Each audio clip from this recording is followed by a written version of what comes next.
Hi everybody, it's Carl Emberson checking in from Punta Mita. All everybody, nice to have you here on this sunny Friday. Hoping you're all well at home, safe, healthy in what are very trying times. Nice to see our friend Juan Manuel Arias from Argentina first in. Nice to have you back. Thanks for joining us. As we wait for our host of the day, the general manager of the St. Regis Punta Mita Resort, about to join in with us, James Hughes. I'm sure many of you know him, those that visit us frequently, a lovely guy. I had the pleasure of knowing James for over 20 years now. So James is from Uruguay, which happens to be the same country where Sabine, my wife, is from. So, we also happened, James also worked for Hyatt. There's a lovely bar there that's a beautiful little bar down the St. Regis. I happened to manage the St. Regis years ago, so I can talk about this beautiful resort while James tries to check in with us. I managed it from the year 2010 to the year 2016, I believe. It was like for over 5 years I was the general manager there. So beautiful hotel, 120 rooms. It's been in Punta Mita for over 10 years now. Some photos of this beautiful resort, which is paradise, part of the two Punta Mita resorts, the Four Seasons and the St. Regis. The Four Seasons has been here for 20 years and the St. Regis has been here for 10 years. And beautiful hotels, great people. The staff there are beautiful. I've had a great story which I happened to hear about over the last week or so. There's a St. Regis regular client who comes every year for the last, say, 10 years. So he reached out, his name is Chris. I won't go give any more. He reached out to Sabine, who he knew from as a regular client, and asked her to get in touch with 5 or 6 of his favorite waiters and the butler, one of the butlers, Carlos, and because he was worried, send them some money, etc., for them and their families. While I wait for James to connect, let me tell you a little bit more about the St. Regis Punta Mita Resort. It's won many prizes over the year. It's recognized as one of the top luxury hotels in Mexico and around the world. The St. Regis brand obviously is associated to luxury. And it's a beautiful property, very intimate, lovely. Got 3 or 4 swimming pools, some great restaurants, and most of all, it's got wonderful staff. So St. Regis has it's a great place for weddings, for a number. This is the beautiful golf courses. We have the 2 Jack Nicklaus golf courses. In fact, today I have this is a collector's item. When I knew I was going to speak to James today, I found this hat in my office, which is signed by Jack Nicklaus and Loreno Ochoa. Here we go, waiting for James Hughes to join us, ladies and gentlemen. Sorry for the hiccups. We've been doing really well until now. Hey, James! Hey! How are you, mate? I'm sorry for the delay, having a little bit of a technical problem. That's okay, buddy, but you're looking great. Yeah, how's the background? Great, beautiful. You're actually at the St. Regis. Of course. Oh, wow. The last time I saw you, you've actually cut that beard a little bit. I think it was people were starting to say, hey, it's not Christmas yet, So, oh, wow. Great, James. Anyway, great to have you with us here today, checking in from Punta Mita, checking with, as I introduced, I've spoken a little bit about, or quite a lot about the St. Regis so far, but I'll hand over the talking to you now, mate. Nice to have you with us. Ladies and gentlemen, James Hughes, tell us a little bit about how is the St. Regis Punta Mita, the employees, how's everything over there? Well, thanks a lot, Carl, for inviting me to this. I really appreciate it. Everybody's been reading about, it's all about staying in touch. And our staff which we call host in the world of St. Regis, our hosts are doing well. We managed to keep everybody employed. And so most people are at home. Obviously, we have a skeleton staff here working. And but everybody's in very good spirits. We're communicating with them in different ways. I guess the most accessible way for the host to get in touch with us and keep abreast of everything that's going on is our Facebook. So we have a lot of members. A good percentage of our staff go in there, and we celebrate birthdays. We do all kinds of stuff to really stay in touch. So, and that's really important. And everybody seems optimistic. The great news is that so far, knock on wood, so far, not one single host or anybody in the host family has gotten the virus. So I think that's the most important news that I can give you about the staff, really. Yeah, Right? that's great news, and James, and wonderful to hear. Thank God we're in a region that, touch wood, like you say, has been pretty free of the COVID-19 so far. So let's pray and hope that it continues that way. Tell me a little bit, James. What if you, while the hotel's been closed, has there been any works going on, or what have you been doing? What's happened? Well, we're focusing on three main areas.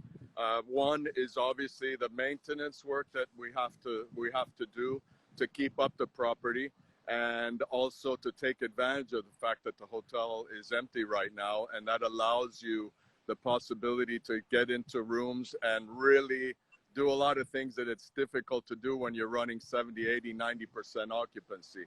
So we're really just in a lot of the maintenance that you don't really get a whole lot of time to do, and keeping up the property and the grounds. We're going to be investing a little in the landscapes, especially down by the beach, when you walk across in front of the villas and stuff. The Right. The beach tends to eat that up, no? So we've been working on that. And then in terms of cleanliness, we have a team of people in housekeeping, and we're basically just really doing a great job maintaining the rooms, the outlets, and just basically making sure that we're perfect shaped for opening in what we hope to be July 1st. At this point, it's a moving picture, we know, right? So Right. we depend on our partners from the airlines, and everybody's anxious to come back. We get a lot of people writing us to our site, and and everybody's raring to go. And now just making sure that the hotel is pristine to welcome everybody back. Sure, mate. When you said we were fortunate to be in this area, I think we're very fortunate to be in Punta Mita behind the gates. I'm still amazed that I don't know if everybody knows this, but when you arrive right now to the Punta Mita area, not behind the gates, police actually stop you and check your temperature. I think that's incredible. And Yeah. not just anybody can get into Punta Mita. So, just being behind the gates, being well protected, being controlled before you enter. And that applies to our staff as well, no? So that's a key to it. So basically, that's what we've been concentrating on, and keeping in touch with our guests, which is very important, obviously. And basically waiting to communicate a very innovative approach to the cleanliness and security that some of you may have seen already has been announced by our CEO. Improve our cleanliness, and that involves working with all of the authorities worldwide, and also specialists that have an advisory council. That's the word that was leaving me. So we formed a cleanliness advisory council, and we should be rolling that out pretty soon. We're going to be able to tell people a little more detail about that, what that's all about. And then the other thing is just trying to get creative and being innovative in our approach to what we're going to offer when we open, because everybody knows that everything's changed, obviously. people are going to be looking for a much, much more private, intimate, controlled experience, luxury nonetheless. And so I don't want to give a lot away, but you know, everybody from our chef to our food and beverage people and marketing and sales, we're all working and taking advantage that we have the time to get creative and come out with new ideas and innovation, and that kind of keeps our spirit up, and we're excited to be opening, and that's what it's all about, right? Definitely, James. And I can, from what I'm reading and hearing and listening, Marriott is quite up there in the front, leading the way in terms of the new innovations in terms of cleanliness, specifically. And yeah, in the short term, our industry will certainly change. Somehow they're talking, you know, the disappearing or in the immediate future of buffets. Yeah. Maybe, you know, the restaurants will be and the beach chairs will all have to be maybe a little bit separated. But hey, you guys have a great team there, creative, as you say. I think our ability to pivot and to adapt to the times, which will continue to change, I think is key going forward. Tell me a little bit, James. I don't know if you heard. I heard a story. I was telling the people about a story. There's always a lot of nice stories, and you've probably know about what we're doing in Peace in town here, Yeah. feeding the community. I heard a story about a client who you know well of the St. Regis. In case people don't know, I was the general manager before James, so we have a lot of things in common, James and I. He's a little bit better looking than I am, but hey, he has a beard. I have no hair. It's all good. So anyway, I don't James either. was telling our friends about that are connected today about Chris Barban. Yeah. I think you remember Chris and Laurie. He reached Absolutely. out to Sabine, asking her for the name of 5 of your team of butlers, and as he wanted to send them and their families some money, so just to see, they were worried that if they were well, you know. So it's that type of connections that a hotel like yours have made over the years, where the guests become family, you know. So that's why you mentioned there, you're connecting, you remain connected, and I think that's been the secret during this last 2 or 3 months, is our ability to remain connected, no? Absolutely, absolutely, and that's one example. And we get a lot of people asking about our team and asking about the people that have, like you say, there's people that have been coming here for 11 years. There's people that came here with their newborn son or daughter, and now, you know, they're 10 years old, and you can see them when they arrive. They run straight to the beach and they look for, you remember, people like Ricardo, who have been here since day one. Right. And that's the beautiful thing about not only this business, but about this resort as well, no? I think we're just so fortunate that our hosts, that are all local, by the way, that they can you know, just develop this personal relationship with our guests, and that's really what it's all about. So we have a lot of very, very loyal guests that have come forever, like Chris, and others that are just, you know, raring to come back, and also worried and asking about our staff. Absolutely. No, that's fantastic. And tell me a little bit, James, what are your thoughts on going forward on, say, weddings? You know, I've been to many weddings at the St. Regis, a beautiful setting.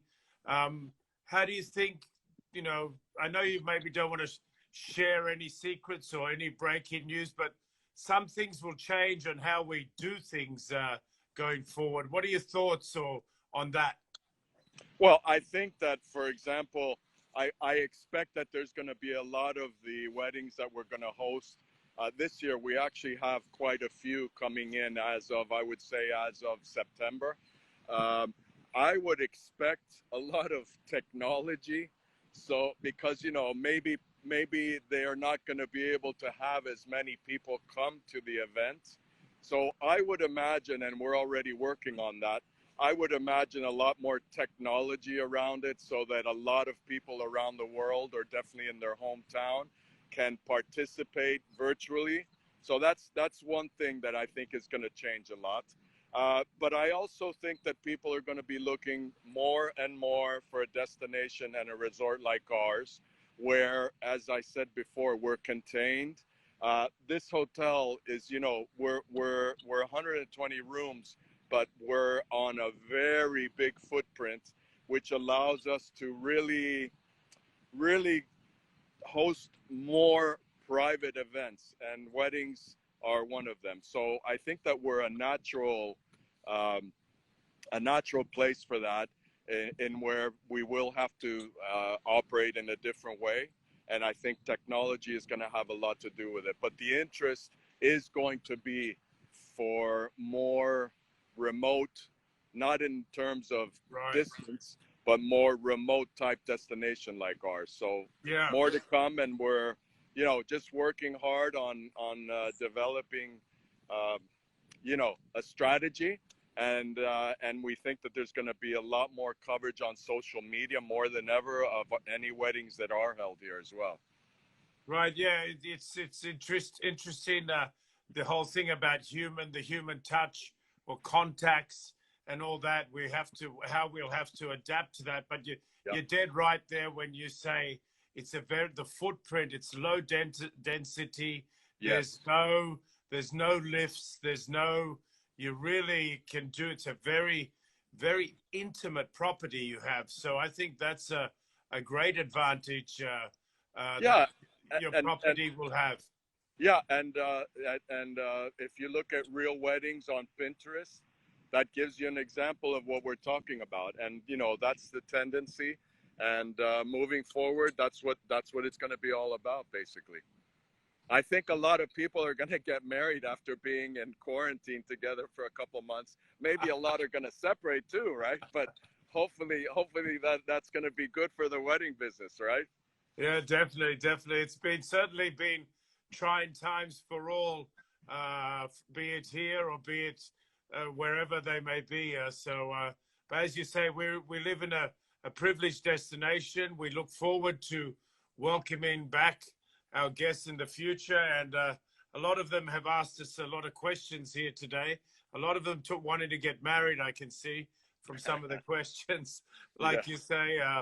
But I think James, that's about wraps it up from our checking in with James Hughes and Carl from Punta Mita. Great to see you. You're looking healthy. I think you've put on a few kilos. Yeah, I think we both did. Thanks a lot, Carl. Really appreciate it, huh? Thanks, man. Keep everybody Stay well. happy and take care, mate. All the best. All right. You too. Bye-bye. Bye-bye.